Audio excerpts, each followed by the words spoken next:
This episode contains images that might be triggering. Audio might be better for those sensitive to images of abuse. All right. Hello, everyone. We've reached the end of our 3-part series on Ruby Frankie.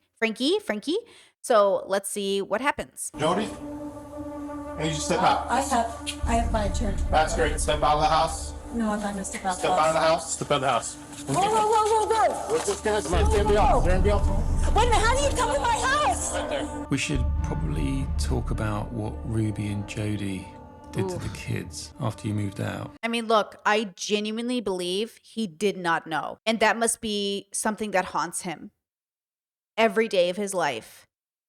That when his wife told him to leave the house, he didn't consider the abuse his children were about to experience. Absolutely. I really believe this probably haunts this man. And so in that way, I am compassionate. I think in some ways I wanted him to be the strong person and to stand up for his kids. But it's obvious that he himself was a victim of his lack of, self-awareness or introspection in the moment. And that everybody in that house was just too messed up. None of them could do the right thing. And the only person who had the gusto to do something was a child who was raised in that home and was in college and could call another adult and to do something. And even that other adult couldn't do anything. Nobody could do anything. We really give ourselves too much credit until a child showed up at a neighbor's door. And then something could be done. And to be honest, even after this happened, people were doubting the children. There were people who were like, well, maybe the children are lying. Maybe this. The people don't want to believe that human beings are as destructive as they are, especially when they're seen as successful. But that's the problem. Is like human beings, we give each other too much credit and sometimes not enough credit. But in these circumstances, I think we forget how destructive humans can really be to their own kids. Keep coming. Kevin and Chad are gone. Sherry's been disowned, so that leaves 4 young kids with only Ruby to care for them. We were all starting to worry. What I say is often really difficult for people to hear. And what I'm suggesting is that your woke child is a walking zombie. Uh-oh. And you have an opportunity to wake the zombie up. Uh-oh. You have fear, you have resentment, you have feelings of being entitled. You may not even know you have them. Will you step forward just one step so I can see your face? Step forward a little more. There you go, right there. So I asked her, why did Kevin and Chad leave? And she said, every marriage should have a separation. Uh-oh. She said, it could be a year, it could be 5 years. Man, my heart really breaks for these kiddos, bro. You know, we all grew up in homes where like kids help out around the house, they do chores. But this is the red flag. And look at how beautiful this neighborhood is. Look how beautiful these homes are. And you just think, oh, people in those homes must have a great life. And this is why I say, just because somebody has money does not tell me they're joyful. I never look at a rich person and think, oh, they must be happy. I look at a rich person and say, I don't know. Could be, could not be. You know what I'm saying? Like miserable people exist in all income brackets. I think if anything, we hope that maybe Kevin would come home and either remedy the situation or get those kids away from what we felt was a dangerous situation. Going into the no contact separation, I was terrified that I was going to lose my marriage, that Ruby was going to ask for a divorce. I was 1,000% compliant by that point. I was going to support her over all my children. Wow. Period. And this is the opposite. So when they say like, oh, like my partner's my partner, my kids aren't, I choose your mom over you. Yes, you should choose your parent in life, but not when not when the partner is wrong. You defend your children against a predatory partner, but you also do life with a partner. Like sometimes your kid will go through a rebellious stage in which they will try to, challenge the parents, and the parents have to be a team and together, but not at the expense of the child. And Jody is doing this at the expense of her marriage, her child, herself, everybody around her. We always need to do things. Like I always say, I pick my marriage over my family, but not at the expense of my family. I choose my job, but not at the expense of my marriage. I choose my marriage, but not at the expense of my job. I choose my friends, but not at the expense of my marriage. I choose my marriage, but not at the expense of my friends. You learn to make balance in your life with all the things that are important to you. When you are out of sync with that balance, boom, bada bing, bada boom, you get abusive dynamics. And then you can't call somebody out and say, hey, You are literally destroying this marriage and my connection with my children. No, I'm not going to do some weird no contact with my kids. Why would I go no contact with my kids? Like the fact that he didn't even question, hey, why are we going no contact? Why are you kicking me out of the house? We should talk to other people. The fact that like this is what I'm saying. Like they're obviously so deeply in the abuse because even his tone of voice, like even the way they're all this is all being filmed. We know how deep they are into it. That's why we say move out, get your own life, realize the world doesn't revolve around how your family does dynamics. And this is why when you start socializing as a kid outside of your family home, you realize like, oh, my family was maybe the weird one, or my family did things that were pretty toxic, or oh, there are other ways to raise children. Imagine the culture shock these kids are going to have when they bubble pop themselves and realize, oh, the bubble I grew up in is not everybody's lived experience as a kid. Wow. You have to be willing to make choices that are in truth. Just focus on not being selfish. Wow, the class went from what, like 20 people to 6 people? It was radio silence from anybody and everybody with the exception of the weekly men's group. And so I shifted to an absolute hermit. Wow, wow, wow. I moved right outside the local university. You are depressed, you are anxious, you are addicted. The calls with Jody, they're still going on. Once a week, every Tuesday at 3 p.m. Jeez, they were all in it. They were in it so deep. Wow. At this point, Jody really just had kind of a control on me because I learned to love her and I learned to trust her. All I really wanted that whole time moving out was to make my mom and Jody proud. After about a month, I texted Kevin from college just saying, I love you and I miss you. And I saw that he hearted the message and then a minute later he unhearted it. Uh-oh. I just said like, what are you doing? Like pull your head out of your ass and like come back. And I think I got blocked after that. So I stopped sending text messages. Why didn't you stand up to say, this is nonsense? You know what I mean? I know. And if I dwell on that question, it eats me alive. I do think eventually you need to forgive yourself for not knowing better, and you need to show that by never allowing something like this to happen again to some extent. But anyone can be tricked, anyone can be pulled into a cult, anyone can be lied to, anyone can be scammed. You can't beat yourself up for being tricked, for believing somebody you loved to believe they were telling you the truth. And at the same time, there needs to be like an acceptance that it happened, but I don't want it to eat him up alive. I don't want him to beat himself up over this. I don't think any part of healing is hating yourself. I think every part of healing is accepting that you were a human who was flawed, who believed the person who you thought loved you. And that's okay. It's okay to want to believe people that you love and think they have the best intentions for you. And it's also okay to recognize in which ways you failed your children or failed to protect people that were in your care. And then it's okay to also move on. You know, this reminds me of Jeanette McCurdy's I'm glad my mom died story. There were 4 adults in that household. There were multiple children. And, you know, a lot of the bonding now that her mom is dead is, you know, after the fact. And so, you know, read that book for some perspective. You would think, like, how could you all fall for this? How could no one say anything? Humans are not these great, magical, perfect, intellectual creatures. We make mistakes.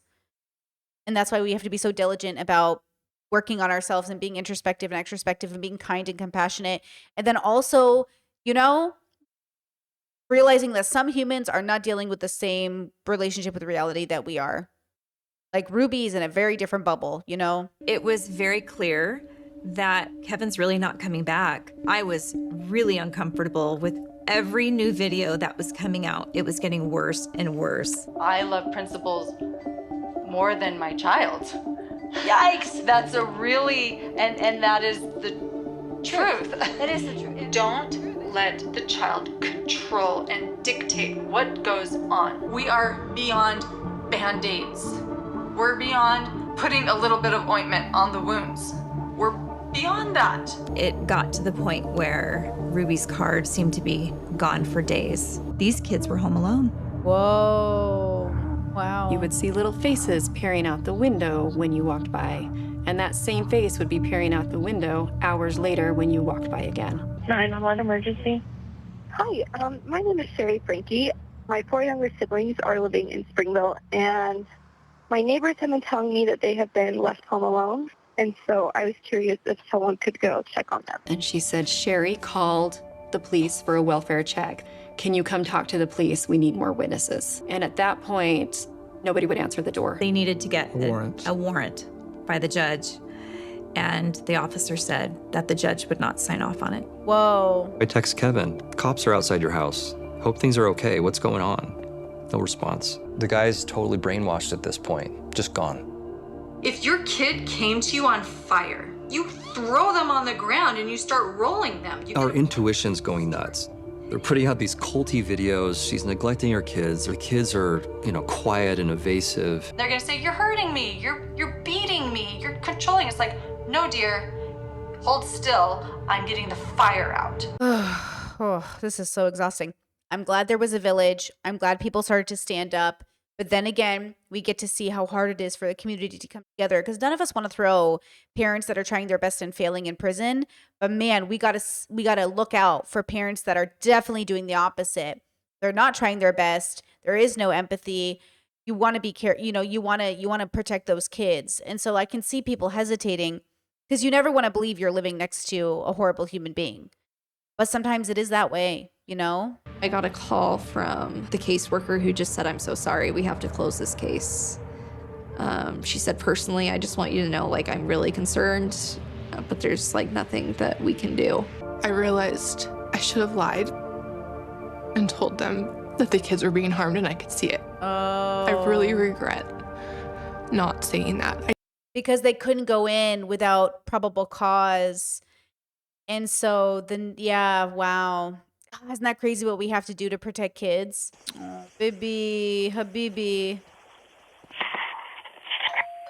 I'm so proud of him. I'm so proud of this kid, bro. The bravery it must have taken for this kid. Man. I just had a 12-year-old boy show up here at my front door asking for help. He's emaciated. He's got duct taped around each ankle. He's hungry and he's thirsty. We need the police here now. He says he just left through the porch at the neighbor's house. Her name is Jody Hildebrand, and she lives 2 doors up the street. So this boy has been...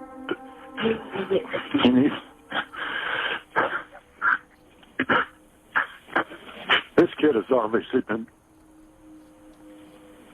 He's been detained. He's obviously covered in wounds. I heard over the radio that there's a young boy that showed up to a house that had duct tape on his ankles and wrists. Oh. The ambulance was already there, backed into the driveway. So I grabbed my camera out of the back of my vehicle, went up into the ambulance to get... Oh, take it a pause because it's a little intense. Oh, my heart. These first responders, these people must see some horrific stuff every day, bro. He was just nothing but skin and bones. And I just recall being able to see the tendons on the upper part of his ankle and that Achilles tendon area, front and back. He said that he had been tied up and that he had handcuffs on him. Oh my God. The video is cut off for the YouTube screen, but the part I can see that you guys can't see is below his kneecaps, how thin he is. He's so thin. Habibi has not eaten in months. Oh my God. I have a younger sister in the home, and I was like, when did you see her last? And he said, it's been over a month.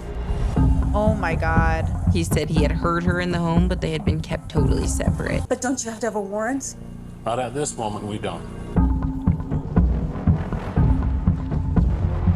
And you're just looking through each door or closet. You go downstairs, there's like a basement that's all concrete walls, concrete floors, concrete ceiling. We found looked like to be a safe that could have been just a safe for guns or a safe room. I have a question for you. You have a room downstairs that has a safe wheel on the front. How do we get access to that to ensure that there's no one else in this home? I don't know if I have the code. Oh, okay. Is that a panic room or a room where... It's a room with a Toilet. Toilet in the sink, and you don't know the code. Yeah, right, lady. I haven't used it. Okay. Okay. I cleared the bedroom, and then Sergeant Hallman cleared that bathroom, and I heard him talk to somebody. I'm a police officer. Uh-oh. What do you need here? Hey, you okay? I'm Sergeant Tobler. What's your name? The girl looked like a young boy sitting there, shaved head, real skinny, didn't talk to us. Kind of looked scared to me. You doing okay? Are you scared? Yeah. I think I'm extra sensitive around children because I feel like it's so unfair that we bring kids into the world and then we abandon them. We're so cruel to them. That's why I call out bad parents so much, because I'm just so sick of these parents bringing kids into the world and abandoning them. Yeah, I just want to make sure you're okay. I get it. If you're scared, I would be too. I've seen 2 children at this point, young children, in a bad situation, and it's hard not to personalize it. I was kind of getting a little choked up. So Sergeant Hallman continued to clear the room, and I said, "No, I'm just going to stay here." What kind of person does this to these 2 children? How did that day begin for you? I don't remember a lot of that day. I had had no communication with the family. My phone started ringing, and I looked at it. It was Ruby and then the heart emoji. I was so emotional. For the first time in over a year, I was having a conversation with the woman that I loved, with my wife.